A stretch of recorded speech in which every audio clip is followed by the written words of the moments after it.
faire ici? Que vous avez découvert Ivoire TV. Ivoire TV.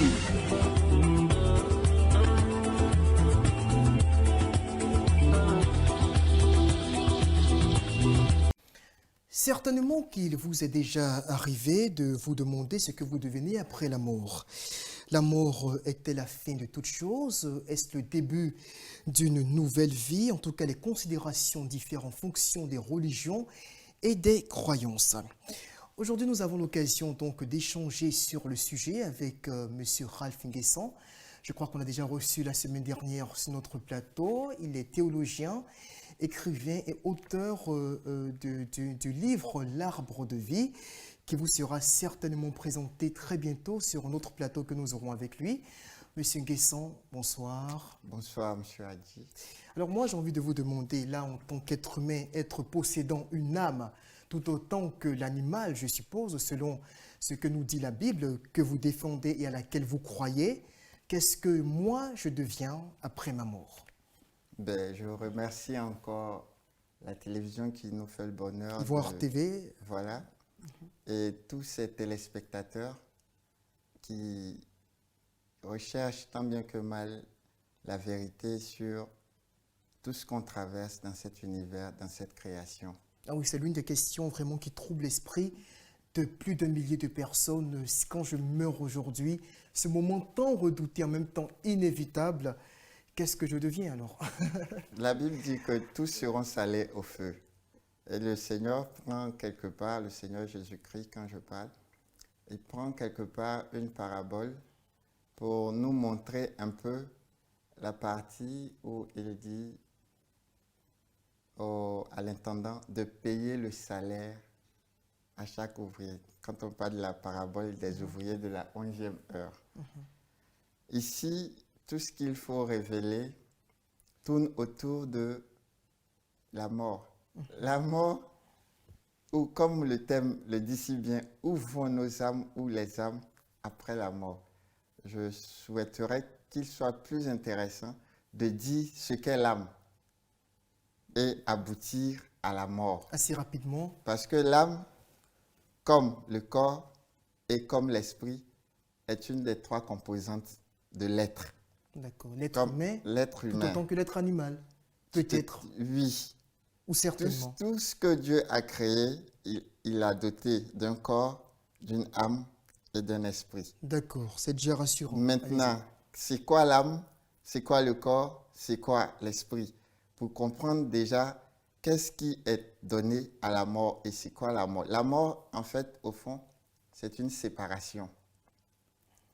Tant que je suis ici, pour celui qui est autre part, chez moi à la maison, que je ne vois pas maintenant, avec lequel je n'entre pas en contact comme il faut, de manière pratique et physique, déjà qu'il y a une séparation, sans savoir, c'est la mort. D'accord. Bien sûr. Parce que aussi simple que ça. Hein. Aussi simple que ça, la mort s'entend sous le facteur de séparation. Séparation de corps, séparation d'âme, séparation d'esprit. Et la séparation matérielle, tant matérielle que spirituelle, fait allusion à la mort. Maintenant, pour ce qui concerne l'âme, beaucoup pensent que l'âme est une chose aussi immatérielle que cela puisse paraître. Au fond, comme le dirait le livre du Lévitique, l'âme de toute chair se trouve dans son sang. En fait, l'âme, pour couper court, c'est le sang. Les gens ne savent pas que l'âme, pour couper court, est le sang. Et son siège, c'est le cœur. Le cœur renferme tous les ressentiments, tout ce qui est émotion, tout ce qui est sentiment de l'homme, pour lui permettre de juger. Et c'est là aussi que le péché vient s'asseoir, pour développer tout ce qui est caractère du péché, pour éloigner l'homme de l'essentiel et le mener à la mort. D'accord. Alors, on va aller un peu plus concrètement. D'accord, on aura compris ce que c'est que l'âme. Maintenant, aujourd'hui, comme n'importe qui, certainement même à l'instant où nous sommes en train de parler, il y a des gens qui sont en train de passer de l'autre côté de la barrière, comme on le dit.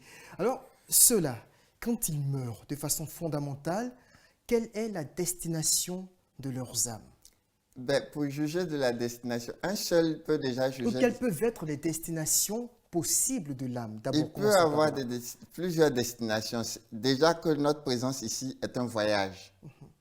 Et un voyage qui nous permet, on pense qu'on est dans un environnement physique et fini.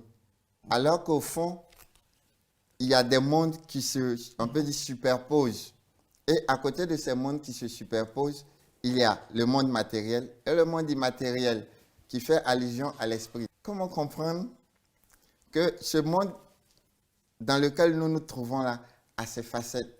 On soulève le facteur du corps qui nous met en contact avec tout ce qui nous entoure, du sang, que les gens ont tendance à croire que c'est un fluide aussi anodin que cela. Au fond, c'est le symbole de l'âme et de l'esprit, tout ce qui est... Ou le siège de l'âme ou le symbole de l'âme? Beaucoup iraient comprendre que c'est le siège de l'âme. On met ça en griffe, mais au fond, l'âme est dans... Quand on dit l'âme est dans le sang, c'est-à-dire l'âme, c'est le sang. Ok, je vais dire donc c'est à la fois le symbole et le siège de l'âme. Ok. D'accord. Avec pour moteur le cœur. Ok, certainement. Quand on vide du cœur, l'homme, on dit qu'il est mort. Quand on t'arrache le corps, on dit qu'il est mort. Quand on t'enlève l'esprit, on dit qu'il est mort. Donc, quand l'un de ces trois facteurs, corps, âme et esprit, c'est-à-dire corps, sang et esprit, manque, l'homme est dit mort. D'accord. C'est-à-dire séparé des différents environnements. Soit l'âme et le corps sont séparés, on dit il est mort, et l'esprit, on dit qu'il est mort. Mais tu peux avoir l'esprit et demeurer dans un état de mort. Maintenant, je veux dire, Maintenant, où vont les âmes quand quelqu'un vient à mourir tout de suite, comme vous l'avez soulevé? Non, le Seigneur dit qu'il est réservé aux hommes de mourir une fois. Après quoi vient le jugement? Ça, il faut être clair. On ne vit pas sur cette terre au hasard. oui, c'est clair. Maintenant, quand je pars, avant d'être jugé, on nous parle du jugement dernier, on fait de beaucoup de choses, et dans la Bible en tout cas. Et avant d'en arriver à là, je veux dire, là, je meurs là maintenant. Quelque chose Quand je m'arrive, prends la je décède. tradition africaine, Uh-huh. dans la tradition africaine, on dit que celui qui meurt, il rejoint ses ancêtres. Ses ancêtres. Où? Mais, Où? mais il faut connaître le chemin. Je rejoins mes ancêtres. Est-ce que je suis venu dans cette création-là parce que ça me plaisait? C'est vrai qu'initialement, j'ai lutté pour venir en tant que spermatozoïde, j'ai intégré l'ovule, tout, et puis je suis venu. Mais j'ai été fait. D'où je viens? D'où est-ce que l'homme vient? Pour savoir où il s'en va, il faut savoir d'où il vient. Si je ne sais pas d'où je viens, je vais errer. Il ne s'agit pas d'apparaître dans cette création-là et finir errant. Il faut savoir comment les choses sont structurées et leur aboutissement. On est corps, âme et esprit. Il faut comprendre l'évolution de l'homme et où il est arrivé et quels sont les facteurs qui sont entrés en action ou bien en confrontation avec lui pour qu'il passe de l'état de vivant à l'état de mort et où il va séjourner après qu'il soit passé. Et là, vous me poussiez à vous demander ceci en quelques minutes, nous décortiquer de façon assez simple pour nos téléspectateurs, comment se structure le monde des morts. Ce que la Bible appelle le Sheol, encore dans la tradition hébraïque, le monde des morts. Ou bien chez les Grecs. On nous parle du Saint Abraham, on nous parle du séjour des morts, toujours dans la Bible. Et en même temps, d'autres croyances ne voient pas forcément les choses de la même manière. Comment se structure, selon vous, le monde des morts? Quelles sont les possibles destinations ou les possibles lieux de résidence, de séjour des âmes humaines ou animales après qu'elles aient trépassé? Il peut y avoir différents endroits. Mais le sujet, il est tellement critique et tellement pointu qu'il ne s'agit pas de donner des endroits. La Bible cite l'enfer, les temps de feu. La Bible cite encore le paradis. Et bon, la Bible nous parle d'abord du Saint Abraham oui, et du séjour des morts dans l'attente du jugement dernier. Je veux dire, il n'y a pas de... mais l'enfer, le paradis, ça c'est la récompense ultime. Mais dans bien d'autres religions, il est question, la mort comme vivre, c'est un passage. Et c'est un cycle. Il faut naître il faut grandir, après il faut mourir. Chez les bouddhistes ou bien chez les hindous, il y a ce facteur-là qui tourne. Chez les chrétiens ou dans le christianisme, c'est un peu plus différent. Parce que, tel que je l'ai soulevé en Hébreux chapitre 9, verset 27, il est réservé à l'homme de mourir une fois. C'est-à-dire de naître, de grandir, de vivre, d'atteindre une certaine maturité, de décroître ou de déchoir jusqu'à revenir à la poussière, à la terre.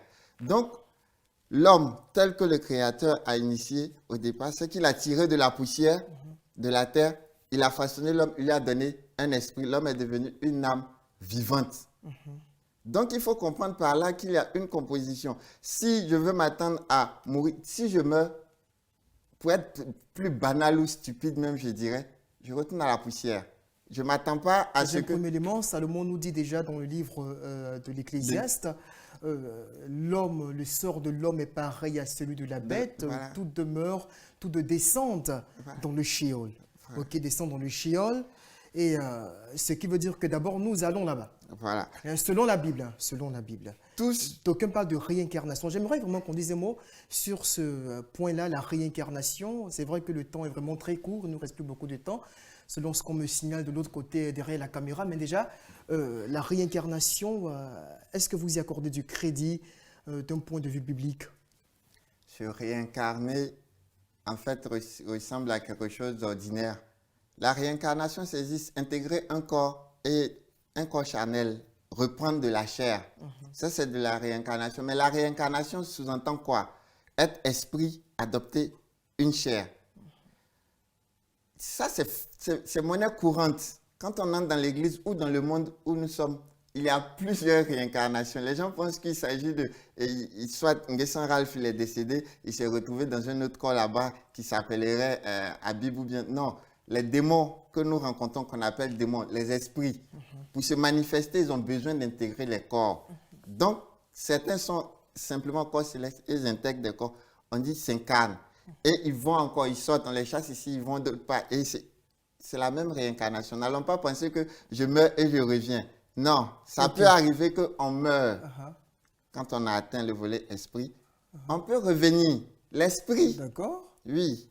L'esprit, c'est le souffle. Malheureusement, le temps est tellement parti. On meurt, on peut revenir sous une autre forme ou... Non, ça je parlerais comme le frère qui est hindou ou bouddhiste. C'est-à-dire, c'est un cycle jusqu'à ce que j'ai épuisé tout ce que j'ai commis de...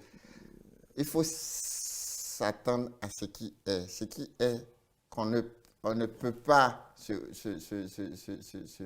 leurrer, c'est quoi? C'est que dès l'instant où il est réservé à l'homme de mourir une fois, c'est-à-dire de subir ce qui est de mourir une fois, après quoi vient le jugement, il est clair de savoir quel est ce jugement-là. Quand on lit l'évangile de Saint Jean au chapitre 3, assez rapidement, à partir du verset 18, on dit « Et le jugement, le voici. La lumière est venue dans le monde et les hommes ont préféré les ténèbres. » D'accord. Donc, ce qui veut dire quoi? Il faut savoir déjà, ce ne sont pas par des actes méritoires que nous sommes sauvés ou bien par ce qu'on aura fait de bien, mais il s'agit de savoir dans quel environnement j'ai marché. Parce que dès l'instant où les ténèbres existent et que la lumière existe, je dois chercher ce qui dissocie la lumière des ténèbres et marcher dans l'environnement. C'est de cela aussi que je pourrais savoir éventuellement, au moins avoir une idée de la destination que mon âme pourra emprunter après ma mort. Monsieur Nguessan Ralph, vraiment merci beaucoup. Vraiment, j'aurais aimé qu'on prolonge les échanges, mais on me signale que le temps, vraiment, là, l'horloge a joué contre nous.